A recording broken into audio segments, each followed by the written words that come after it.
Astronauts to the moon. En 1859, Charles Darwin publica un libro, llamado El origen de las especies. En él, teoriza la posibilidad de que el ser humano sea producto de la denominada selección natural, indicando que el origen del mismo ser humano empezó siendo un vertebrado acuático que acabó saliendo del mar para adaptarse a la vida en la Tierra. A pesar de que él indicó que tan solo se trataba de una teoría y en el último capítulo del libro así lo indica, la comunidad científica aceptó dicha teoría escrita en el libro para acabar siendo la teoría predominante en los siglos XX y XXI, utilizándose como piedra angular en todos los colegios.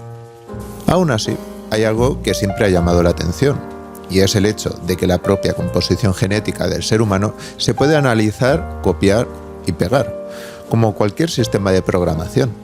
La conclusión que sobresale es que el ADN humano es maleable, es decir, editable.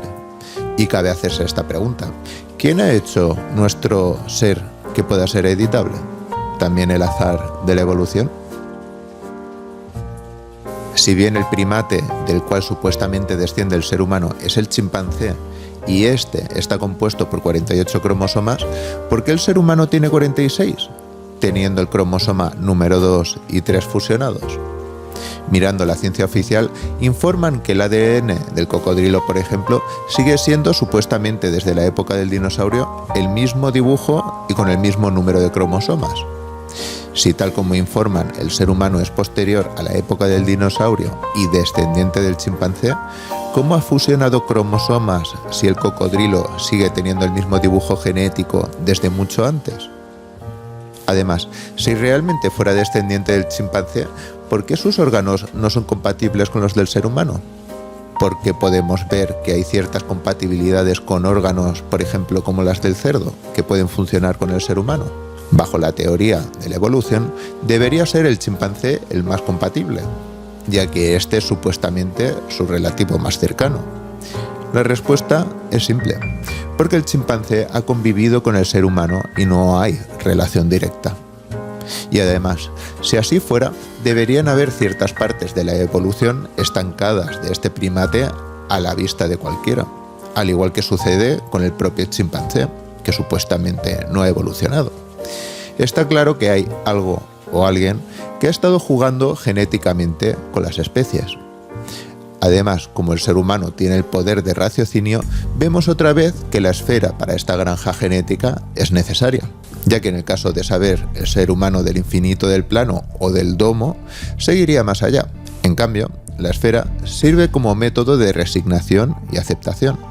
Además, hacer creer que estamos en una esfera en medio del vacío y de la nada del espacio, también para quien controla un cultivo genético le va como anillo al dedo, ya que le permite realizar su trabajo en el más profundo de los anonimatos.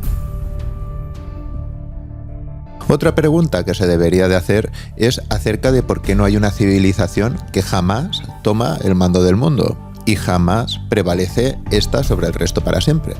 Es como si hubiera hasta cierto punto un cierto orden en el caos para que nadie tome el mando, como si el que realmente lo maneja todo necesitase tener al ser humano enfrentado. En el caso de las Américas precolombinas, el caso es cuanto menos llamativo, ya que la propia religión maya indica que se hicieron varias pruebas de seres humanos, ya que como las escrituras indican, los primeros seres humanos al no poder contactar con los dioses fueron borrados. Es más, México abre un misterio de lo más grande. ¿Dónde fue a parar la civilización maya? No estamos hablando de unas pocas tribus, sino millones de personas. ¿Qué fue de ellos? Simplemente mirando el denominador común alrededor del mundo antiguo, desde México a Egipto, el cual es una religión solar, momificación, pirámides, la pregunta que se debería de generar es la siguiente: ¿fue borrada esta civilización o bien es esta civilización que tenía la pirámide como emblema la que se fue a otras tierras y desde ahí manejan al ser humano? Esta pregunta en realidad se debería de extender al mundo entero, ya que siguiendo la versión oficial se dice que se hizo conexión en 1492 entre Europa y las Américas, Nos quieren hacer creer también que en ambos lugares se evolucionó del mismo primate y todos fusionaron el gen número 2 y 3 a la vez. Peculiar casualidad que también evolucionen al mismo tiempo en distintas partes del mapa, desde luego. O quizás existe otra posibilidad. El que controla todo lleva mucho tiempo haciéndolo. Y no solo una pequeña parte del mundo, sino absolutamente todo. Ya que cuando los seres humanos, cuando se conocen entre ellos, tienen conceptos tan complejos para un animal como el de música o arte. Hechos que se ven tanto como con los nativos americanos o australianos, entre otros. El hecho de que hubieran más seres humanos en nuevas tierras desconocidas es algo que se puede ver totalmente normal a lo largo de la historia. Incluso en el libro que muchos suscriptores me indican que es el libro llamado Los viajes de Gulliver, que si bien es considerado una sátira política, el libro presenta distintas razas humanas a lo largo de la exploración de los mares. Y es que es normal que lo haga, ya que a lo largo de la historia es el denominador común que se encuentra, que en nuevas tierras se encuentran siempre nuevos humanos. Tanto es así que el libro es anterior al desembarco de Thomas Cook en Australia, lugar en el que posteriormente aparecerían también seres humanos con música o con arte. Debió de ser llamativo ver que el ser humano había evolucionado en los mismos ámbitos cuando llegaron a estos lugares, desde luego. Viendo el patrón común, se puede decir que el no poder explorar más allá de la Antártida no solo es el descubrimiento de nuevas tierras y poder hacer un mapa más grande, sino también privarnos de poder ver más seres humanos. La pregunta radica sobre quién puso a todos estos seres humanos en distintos lugares. ¿Dónde están los miles de millones de pruebas enterradas en el suelo de dicha evolución en estos lugares? Viajemos ahora a Hong Kong. En el año 2018, el investigador He Jiankui presenta el trabajo utilizando el método CRISPR en 2 bebés gemelos eliminando el gen CCR5. Un proceso que, si bien se había probado en ratones, jamás lo fue así en seres humanos. La repulsa de la comunidad científica fue casi unánime, y así en 2019 se descubrió que fue penado con penas económicas, cárcel y además inhabilitado. La pregunta es, ¿fue He Jiankui el primero en la historia en realizar este experimento? ¿O ya ha habido alguien haciéndolo esto mucho tiempo atrás? Hemos visto en el mundo de la minería o la Gran Pirámide de Egipto que antiguamente tenían una tecnología que recientemente ahora estamos acercándonos a ella.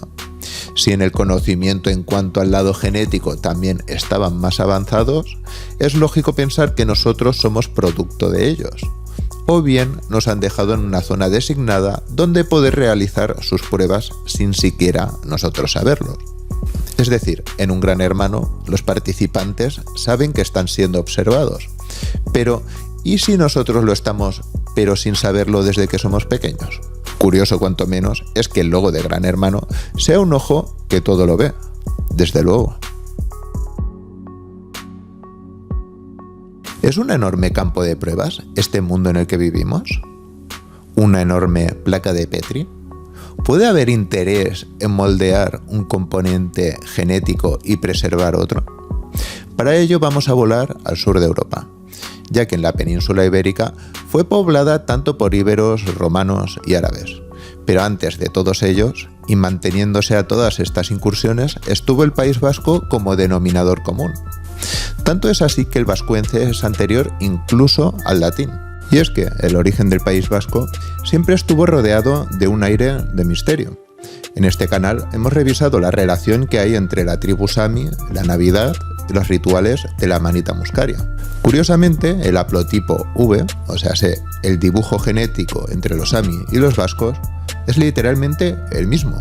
Este misterio sobre el linaje genético en el País Vasco se remonta a cientos de años atrás, donde encontramos libros escritos del año 1607 hablando sobre este misterio. En la obra llamada Discursos de la Antigüedad de la Lengua Cántabra Vascongada, el autor Baltasar de Chaveorio remonta los inicios del País Vasco a los inicios de la Torre de Babel e incluso a los textos sagrados del propio Génesis. Si bien no soy vasco, creo que todos estos datos son sumamente interesantes, ya que hay algo que llama poderosamente la atención y que entrelaza con estos textos antiguos, ya que el País Vasco guarda en los Pirineos a más del 30% de su población con sangre del tipo RH negativo.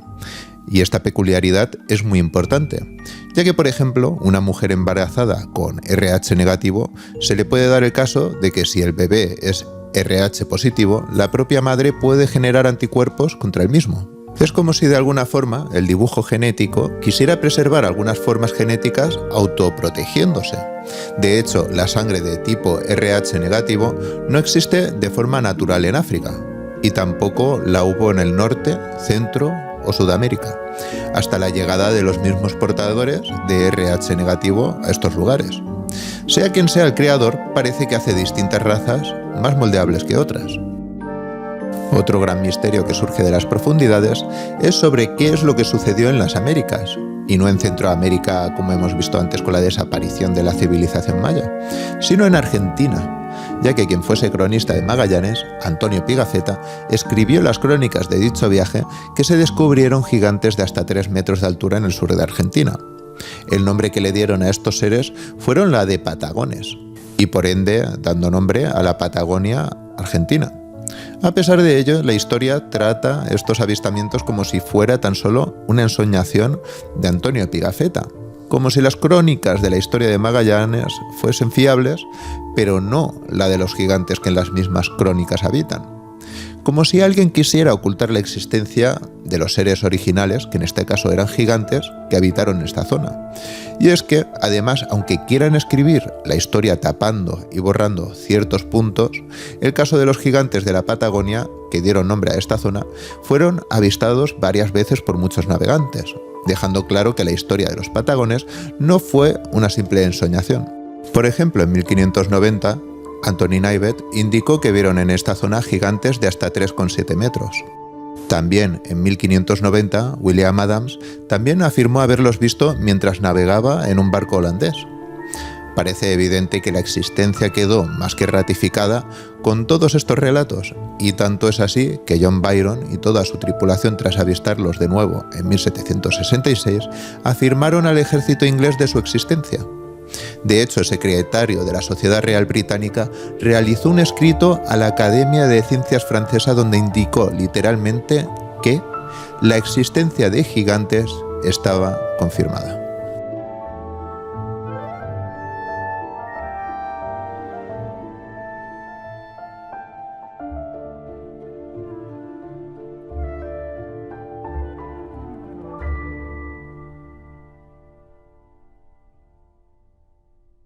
Al igual que sucede con la civilización maya, la pregunta es, ¿dónde están los restos de estos gigantes que eran nativos en Argentina?